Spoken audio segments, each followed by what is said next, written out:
I hope you're having an amazing day. My name is Colin. In this video, we're going to have a look at the crypto market of the day and specifically Superfarm, because what is happening? Impostors announcement was done. The market is not happy. The coin is dumping. Nothing in this video is financial advice. It is for entertainment purpose only. So last night, the Impostors video, the trailer, which we'll look at in a second, was actually launched. And you can see that people didn't get what they expected, right? So I called Superfarm not too long ago at about 80 cents, right? We got in at about here, 80 to 90 cents. Then it did a huge leg up. And I was fortunate enough to be quite quick because I was watching at about 10 p.m. my local time the Impostors launch live on the chart. And the announcement was as well not as I expected. So I thought they would open up the whitelist, how it worked, all that stuff. But it turned out to be quite different. So it was at 120. I sold at about 118.8. So I was one of the first ones to sell. And I got out. I had about 3,500 Superfarm. So it was about $4,000 worth. And then it basically crashed down after that initial first dump, which took about 15 minutes, 10 minutes to occur. And then basically it went downhill after that. And that has likely continued. And now it's stabilized, right? So Impostors launched that trailer. This is what the trailer looked like. Quite a funny trailer. It's just a little bit short, right? And everybody had been waiting for this announcement. Impostors is the game from Superfarm, right? That they are releasing a AAA quality game. As they mentioned themselves, and the trailer was quite short and people weren't really impressed. I thought it was quite funny.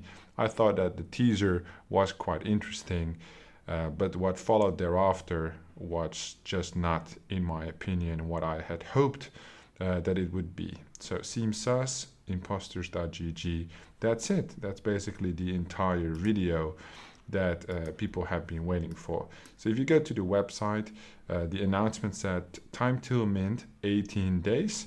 And basically that was the moment when I dumped my tokens. I didn't even read further the mint price, nothing like that. 18 days, I was like, I need to get out because the token will dump. And I can get back in later for cheaper. I made already a significant gain on the token, right? So what is Impostors? Metaverses are boring without games, and competitive games lack social connection. There needs to be a middle ground. Social gaming bridge the gap between today's Twitch culture and the future of immersive metaverses. Impostors is a AAA social gaming metaverse that is truly player-owned and powered. Impostors' first game mode will be a social deduction game. The Impostors Genesis drop will give holders access to all Genesis season events. Each event provides access to a different part of the Impostorverse. Alright, so play and earn, community-owned social metaverse. Then there's the trailer, right?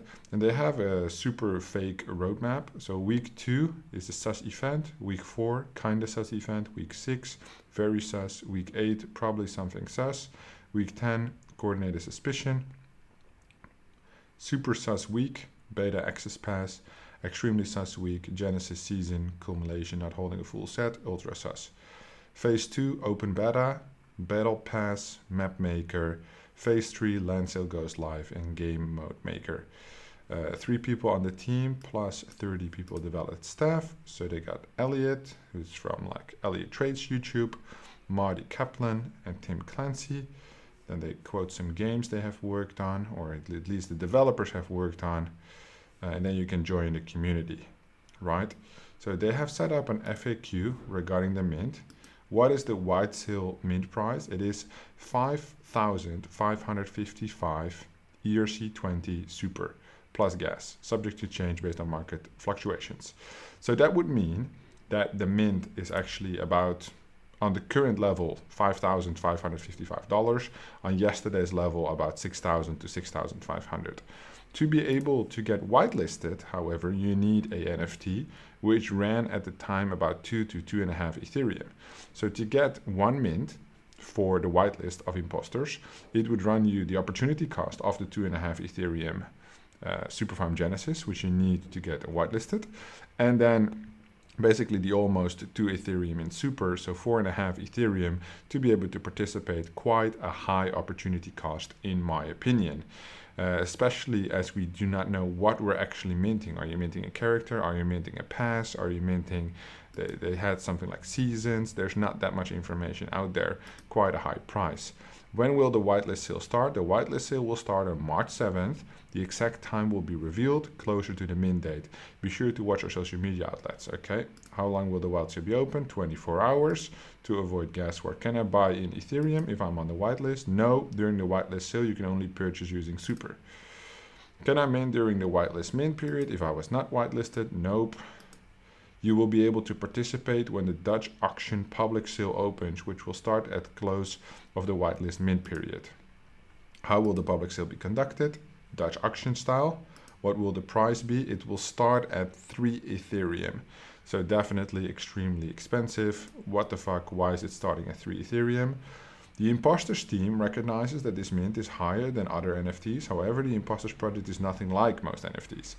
Impostors is not merely a profile picture project, but a complex gaming metaverse built in Unreal Engine. The game has been in production since early 2020, and the team is composed of over 30 world-class engineers and builders with prior experience working at Epic Games, Roblox, Call of Duty, Pixar, and more AAA gaming projects. The game is already closed testing and holding a Impostors Genesis NFT. You will gain access to a variety of events exclusive to holders and early access to the beta. Again, the beauty of a Dutch auction is that the market will ultimately decide the mint price. The Genesis Season Pass is designed to hold a unique place in the economy with unrivaled events through the season. Okay, how does it work? 3 Ethereum start. If there's no purchase for 15 minutes, the price will permanently decrease by 0.2 Ethereum, potentially reaching the floor of 0 Ethereum, which obviously will never happen. When will the Dutch auction start? March 8th. Automatically begin once the 24-hour whitelist minting has ended. Is there a maximum mint? Yes, the maximum mint is 2 imposter NFTs per transaction. Is there a maximum mint per wallet? Yes, the maximum mint is 5 imposter NFTs per wallet. This means, for example, if you're whitelisted to mint 1 NFT during the whitelist period, okay, 5 maximum. Okay, how will the minting work? We will mint an unrevealed on the reveal date. Okay, so they're unrevealed as well. When reveal will take place within 24 hours after the thing is sold out. That makes sense. Anyone can participate. What is the utility of the Genesis character? The Genesis character entitles its holders to participate in all events within the Genesis season. But whatever that means, nobody knows. How is the Super token used within the game? Super is the governance token for the Impostors Metaverse. All fees generated by the game marketplace are controlled in SuperDAO treasury. Super is not earned or emitted within the game. Okay, non-inflationary. What will the project do with the Super raise? The project tends to hold and stake the Super generated from the Impostors mint. By selling half of the items in Ethereum, it allows the project to pay for taxes operations without being forced to sell Super tokens. It is unlikely event that any Super is needed for the project, for slavery will be included. Okay. Yeah, quite expensive. Not really have a strong opinion on that because obviously I can afford it myself, but I do understand that a lot of people cannot afford it. And Twitter was kind of raging, right? So here's the post. Crazy day packed with emotions. Very proud of the team and all the work getting to this point. Definitely big sad to see some of the reactions to the project. That said, I hear you, we hear you, and we plan to take action. Well, I think somebody of Elliot's experience, the way he critiques other projects, he should be open to receive criticism as well, as there always will be criticism, specifically with a 3 Ethereum starting price, right? I'm not going to say that that is the ending price, but however, it's extremely likely with the audience that he has, the audience that Superfarm has, the following that they have, that the price will be at least 2.5 Ethereum floor to 3 Ethereum because the fanboys will complete the sale anyway, and that's why they chose 3 Ethereum in my opinion, right? He also said, however, and that's basically what I'm waiting for, before I cast my final judgment if this is like a clear cash grab. I'll be dropping a long video tomorrow walking through exactly what Impostors is, what the Genesis Season Pass is, and opening a Twitter space for all to comment. I'm 100% confident we can together find the best path forward on the project I've spent the years of my life on. I do understand that he's quite disappointed, but this is quite interesting. I respect the grind you had all those years. I respect whichever price you want to sell Impostors, but it doesn't mean I agree. You're basically pricing out 99% of the people. Genesis plus minting $11,000 plus. All projects out there need to get back to planet Earth. And I said I agree with this, right? I mean, the most expensive games we've seen so far, we do see that they release, let's say, $500 NFTs, $200 NFTs, and they have tiers, and the tiers reach sometimes to like Star Atlas. They have ships which are worth like $100,000, but that's not the floor entry, right? We're talking about a $11,000 entry here, which is kind of crazy, right? Seems the pricing model is a 99% of concern, but I have some other misinformation as well. We just need to get all on the same page and go through these concerns together. All right, I mean, like, he's open about it, he's chill about it, and I can respect it, right? I'm not saying it's a bad price. I do think for a game, especially a metaverse, you don't want to have a game with 10,000 people that all paid 11K. You want probably a million people that all paid maybe $200. Right?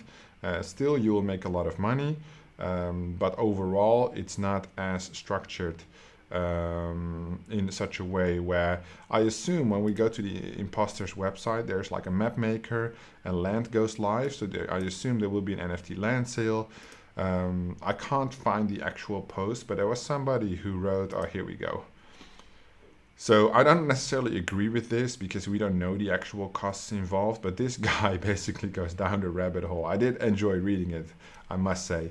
But it's basically minting for 2 Ethereum, which will bring him over $60 million, right? Doesn't matter how much the company earns. We don't know how much he invested to get everything done. People say it never cost 60 million to make a game, but if this game cost him like 20 million and he profits 40 million, that's fine in my opinion, right? That's the entrepreneurial thing he did to build it. Now he says like, oh, it's my studio, and it's not actually his studio. It appears that he hired an agency to develop it, and people go down the rabbit hole quite strongly, trying to expose him. I don't think that's the problem at all. I don't think people should be interested in that.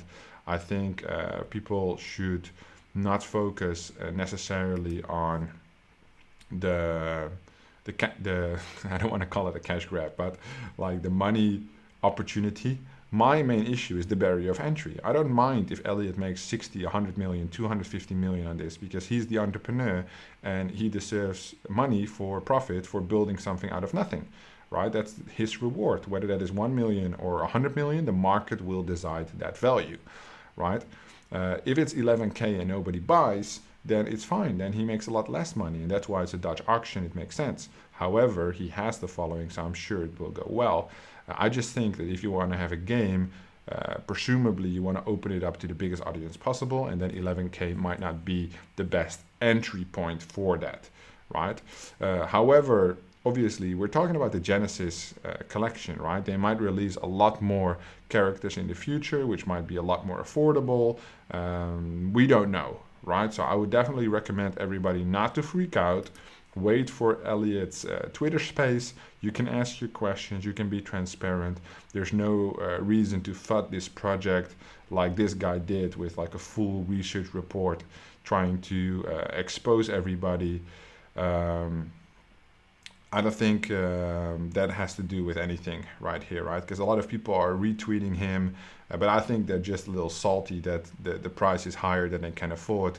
But that's not actually the real price. We'll have to see how the Dutch auction moves. And that's why I think it's a great system, because at the end of the day, everybody wins. And if you don't want to participate, then don't fucking participate. Don't be a child about it. Nobody's making you join Impostors. You want to join Impostors. And I definitely do. I will keep my eye on Impostors. Unfortunately, because of the small FUD, and the unrealized expectations. Of course, the expectations didn't match the actual announcement. The token has now dropped in value, and I'm not looking to make an entry for at least the next 5 to 7 days. Where more announcements might come in, I might reconsider the entry. Otherwise, closer to the launch, like at least 7 days out, right? Because I will not buy 1 or 2 days before the launch. That will be like the all-time high. I will consider or reconsider making an entry. But you can see definitely the chart is bullish. So that's everything on Superfarm. When we go back to the original crypto news, the fear and greed index is still neutral. So for the last week, yesterday and today, we're pretty much aligned on the 50s, which basically makes the current month better than the last month in the current phase. In the current phase, however, we haven't taken into consideration the slight drop that Bitcoin has gone through over the last 2 hours, basically, right? 2, 3, 4 hours. Well, more so 4 hours, I would say. You can see definitely this downhill pattern right here. Quite a significant drop, sitting at about 42K right now. Ethereum just above 3K. It might drop below 3K at any moment right now. When we look at the top 100 coins, everything is in the red, basically, right? Everything is red. There's nothing really much. Some are like 1 or 2, 3% in the green. That is not significant at all. Coins that have made major gains have incurred significant losses also today. So the 7-day average on most of these coins, percentage-wise gains, are either neglectable or they are in the red. When we go to the crypto gaming, there is a little bit more green, but nothing as significant as we would expect. So any gains that have been made in the last 24 hours have now been removed, specifically hour to hour, right? So we can definitely see the pattern that every time at about 4 or 5 p.m. there are lows, right? So as soon as the US wakes up, Europe in the afternoon, we can see that there are lows. And that's definitely an interesting pattern I've been starting to see for the last couple of days, which I think is interesting, might yield a nice opportunity for additional investigation of the tokens at a later stage. Grabata a little up, but significant losses over the 7 days. And that's basically because that initial run, right? If we remember that initial run, let me pick up Veracity, for example. There was a little bit of a bullish run right here, right? So this bullish pump, and right now the market is stabilizing a little bit. You can see this on all the coins, right? Like that run, I think it was like 25 to some coins like 40, 50. Gala did like 100%, right, in one day. And that's being reduced now a little bit, right? So here again, we see that run up, and now it's volatile, volatile, volatile. And now there's like a little bit of a stabilization going on, although we have those peaks, right? And that's still very much why we see the launch pads overall in the red, right? I mentioned it yesterday. I'm going to mention it again today. Moving forward, we will see a lot of red across all launch pad. I would not recommend you to buy in big on any certain launch pads unless there are any major events or majorly hyped launches coming. Because these launches, yesterday, for example, on Cedify, they launched Battleverse, which is now sold out after a first come first serve, but initially it wasn't sold out. Plutonians wasn't sold out, and none of the rounds of Plutonians were initially sold out. They all needed a first come first serve. Even after the first come first serve, this round is not sold out, right? This private round, which in my opinion is a very, very bad indicator. Look here, Battleverse, first phase of the public round, 70% sold out. So again, this will require a first come, first serve mechanic to basically fill up. So in 17 minutes the round ends, so probably thereafter they will do a first come, first serve. But the market, so there's 30% of the allocation is left still. So the market is definitely not bullish still because Bitcoin is so volatile. And we see this in IDOs, obviously that's what we focus on here, but the launch pads suffer because the IDOs are not being filled. The tokens, IDOs don't want to launch because of the bad performance, and it's basically a domino effect, right, going down. As the launchpad is the core and basically the end mover in the cyclist, they take the biggest hit. And that's what we see on the 7-day averages for the second and third week in a row. Minuses up to 30%. Comunitas announced today that they're going to implement a 95% burn, in my opinion, basically to save the platform, right? So they're going to burn 95% of their tokens across the next 5 years because they're locked in a contract. So every time tokens are released, they're immediately going to be burned. And now people are bullish again. Well, I understand why people are bullish because they're basically going to reduce the entire circulating supply by about 95%, which I think is of such a drastic move. It has the best interest in mind, right? Look, tokenomics, 40 billion back to 2 billion, 95% of the tokens will be burned. Very, very drastic move, very interesting. So it was announced a while ago, but now the first steps are being brought into play to make that happen, because they do realize that the longevity of the platform in a bearish moving market, it's fading, right? And that's not what you want. If your longevity is at risk, your business is exposed, and things can turn real bad real quick. So the market is still quite shaky. If we go to LooksRare, which we haven't looked at in a while, and we look at the APR, still 240, so still quite good. However, the token price hasn't been that good, right? So it has been moving down, down, down. People are no longer interested. It appears the APR is good, but the token has been devaluing for like a long time. They really need to pull off something. X2Y2 is a new platform that basically copies the model of LooksRare. They get most of the attention. They have more attractive APR. So it's X2Y2. Basically, they have a marketplace. I haven't checked it out yet, but they basically have the same thing. Rewards. You need to connect your wallet. I'm not going to do that. But they offer like 1,000% APR. Basically the same model as LooksRare. They've already locked the claims and stuff, so it's kind of dodgy. I didn't join LooksRare because I don't like the big degen plays, and this is definitely even more risky. Very big exposure to rug pools potentially, and maybe if it's not, maybe it's legit. It's just not my cup of tea at the moment. Let's have a look at Unix. Very strong, very bullish. So definitely when we make the entry at 19 cents, look what a significant gain we have pulled off so far, almost 30 cents. Basically taking home like a 33% gain. Those are the gains I rather focus on, and I did buy $20,000 worth, right? So almost 10k profit there. Definitely very, very interested to see how that goes. But that's basically everything for today. I will keep you up to date in the next coming days if I hear more about Impostors, because that's where my focus is right now, to bring you the best crypto gaming news, and all eyes appear to be on Impostors. Thank you so much for watching, and I'll see you in the next one.